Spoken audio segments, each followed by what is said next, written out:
Each panel has its own focus. The first panel, which is also how your TV will look from power on, so we're actually moving away from starting you in a live TV channel to starting you within the Smart Hub interface, but we're still starting you off with broadcast.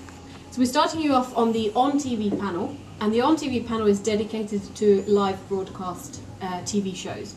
So on this panel, as you've opened up your new Smart TV, you've installed it, you've set it up to go, your TV will actually start to learn what you like watching.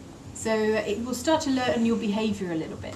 It will go, right, you're a person who watches a lot of sports or a lot of sitcoms or a lot of cooking programmes. Well, do you know what? In that case, I'm going to start recommending that to you because you might actually be interested in watching that.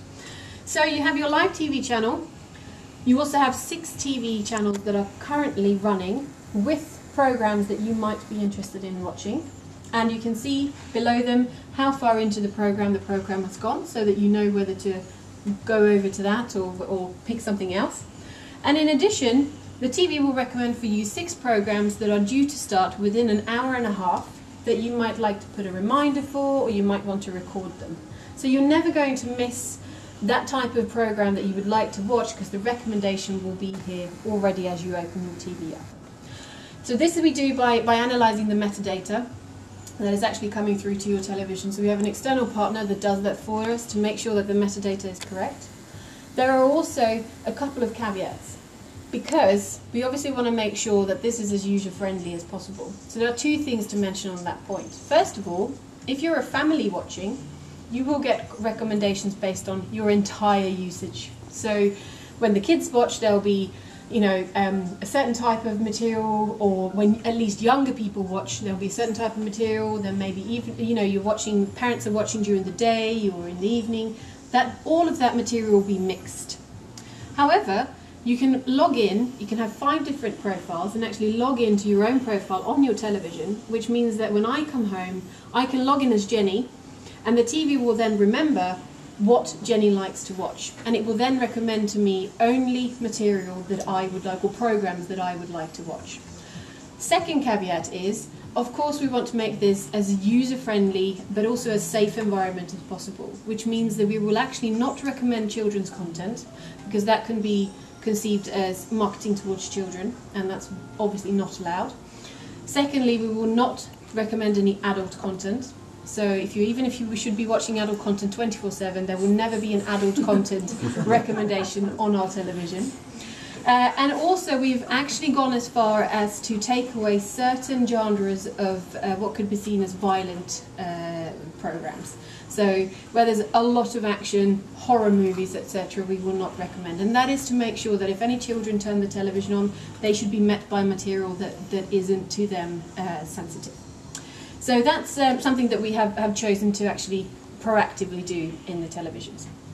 But otherwise, you will get recommendations entirely based on your usage. So for me, for example, there would be a lot of CSI type of recommendations. That's the kind of thing I like to watch. So that's what my TV would learn to recommend to me. From this, we move over to the next panel. And what we have here is the applications panel. We talk a lot about applications. Applications are extremely important to us, and hence we've given them an entirely own panel. So this panel is purely dedicated to applications.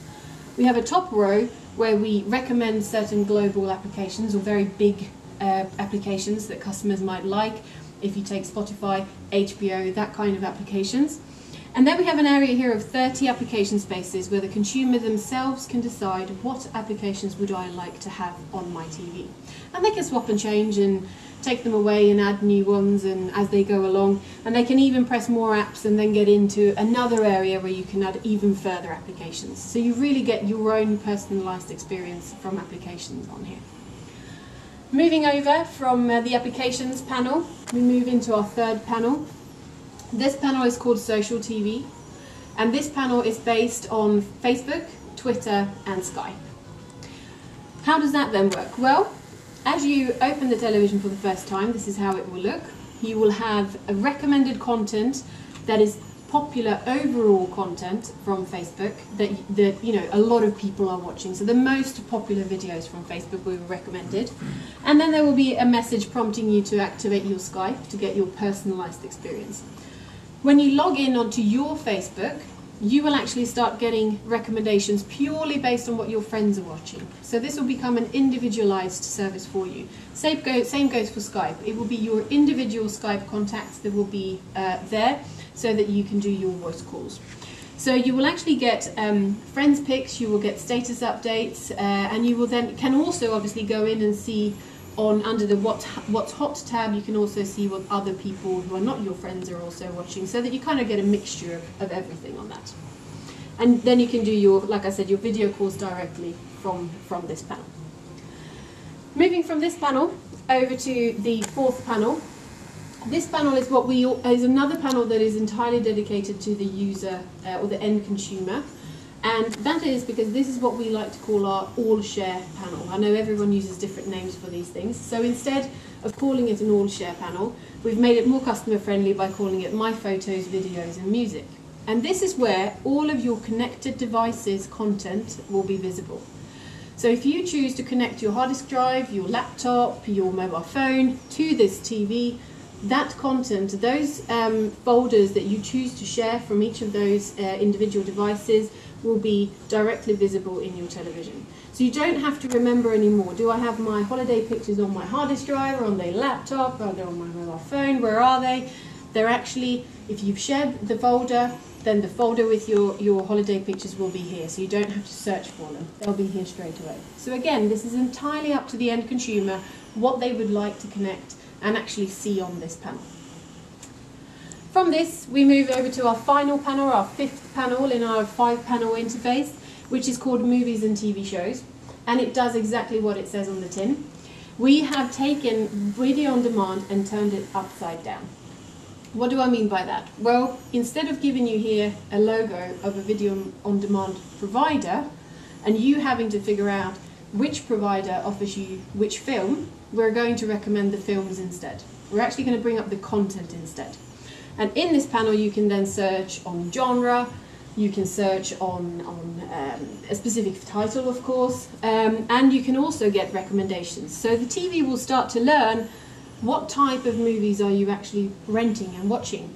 And it will then start to say, okay, well you like comedy, well there's a new comedy show here that we think you might want to watch because that's what you usually rent.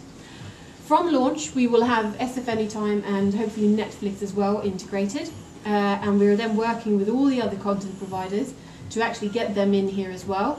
They're all very excited about it, and that will happen throughout the year as we integrate more content providers. So what you will see, if you decide to rent The Queen, you click on The Queen and it will take you into a second screen, and that screen will show you, will give you a little synopsis, tell you who's in it, tell you how long the movie is, and then it will tell you who you can rent this film from. So it will say to you, SF Anytime has this movie, Netflix has this movie, etc. And you can then choose who you would like to rent it from. If you have a subscription service, your subscription service will always come up first, so that you don't have to then go, oh no, now I had to pay for it when I actually had a subscription. The subscription service always comes up first. But if it's not available with your subscriber or your that exact video on demand provider, it will then give you options of who else could you rent that from. So that's another way of just making it a little bit easier for the end consumer to actually find things on the TV. All of the Smart Hub panel or interface and all of the panels can be controlled by either our new remote control. We had a lot of feedback on this remote control that we needed to upgrade certain things on it and needed to make it more user-friendly. I hope if you have a time to play around with the new one, it is much, much better. It has a fantastic touch panel on it so that you can control everything much, much easier. Got lots of quick commands on it. So you can control it by your new remote control. In the 6 series and up we will actually be including 2 remote controls, so you'll have your Smart Touch and you will have the more traditional button type of remote control. So obviously as whatever type of consumer you are, you can choose how you would like to navigate your TV. But you will also be able to control it with voice and motion control. So we're updating voice and motion control this year. We've had lots of feedback on that as well, so we've made several big improvements. First of all, we've gone from a 2 megapixel to a 5 megapixel camera. What does that give you? Well, it gives you two things. First of all, a much easier control of your gestures, i.e. wider angle, a much more sensitive camera in terms of it's not as it can work in brighter environments and darker environments, so it's much easier to use. And secondly, it also gives you a range of new gesture controls. So you can do two-hand zoom on pictures. You can obviously use two hands when you're playing games. We've also introduced the Facebook Like, which you can actually use as you're watching a channel. So if you're watching a channel or a program, you can do a Facebook Like, and then that will be registered as a favorite channel. So you then have another quick way of doing quick navigations on your television. We've also done lots of updates to the voice commands. We've gone from 80 commands or 85 commands to over 350 commands, and you're thinking, does that really matter? Well, what we've done is that we've actually made the commands much more intuitive. So it's much more about it being a natural experience as you're using voice commands, rather than feeling like it's strange to talk to your television. So that's what, having more options as commands, I think it will be easier for the end consumer to have a voice experience, and also find, where do I feel comfortable using voice, and when does it feel natural to actually use voice. For example, within the new Smart Hub, gesture control is very convenient because you can then navigate much easier. We've introduced the swipe, so you can swipe your way through the panels, swipe your way through the applications, much easier to actually control.